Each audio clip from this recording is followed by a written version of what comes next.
మీ వాడు అసలు extraordinary talent అయిపోతుంది తప్ప కొంచెం అటు ఇటు అయినా మీరు సంవత్సరానికి 6 లక్షలు అంటే 6 నాలుగు 24 హాస్టల్ ఫీజు ఒక 8 లక్షలు 32 లక్షలకి ప్రిపేర్ అయితే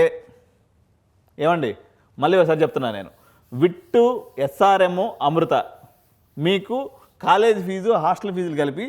30 లక్షల మాట 30 నుంచి 32 లక్షలు దీనికి ప్రిపరేషన్ ఉంటేనే ఎగ్జామ్ రాయండి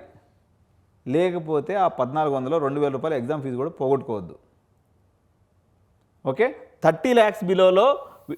సార్ ఒకప్పుడు మా పిల్లవాళ్ళు తెలిసారు మా ఊరోళ్ళు కూడా చదివారు ఆ రోజుల్లో 1,80,000 ఉంటున్నా ఆ రోజుల్లో వాళ్ళు గ్రీడీనెస్ లేదండి వాళ్ళు ఫౌండర్స్ ఉన్నారు ఆ రోజు ఈరోజు సెకండ్ జనరేషన్ థర్డ్ జనరేషన్ వాడు కూర్చుంటున్నారు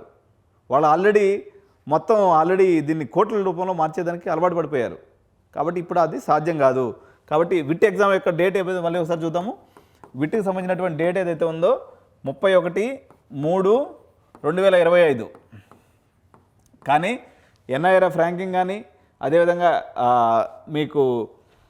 NAC NBA ఇలాంటి అనేక రకాలైనటువంటి అక్రిడిటేషన్స్తో ప్రైవేట్ రంగంలో విట్ అనేది నెంబర్ 1 యూనివర్సిటీగా ఇప్పుడు కూడా భారతదేశంలో కొనసాగుతుంది కానీ మంది ఎక్కువైతే మధ్యగా పలసన అయిపోతుంది కాబట్టి మీరు వీళ్ళు ఏంటంటే మార్కెటింగ్ ఫండ్ ఎక్కువ పెడతారు తప్ప ఈ నారాయణ శ్రీ చైతన్య గాయత్రి ప్రిన్సిపల్స్ అందరూ విట్టు అప్లై చేయండి అంటారు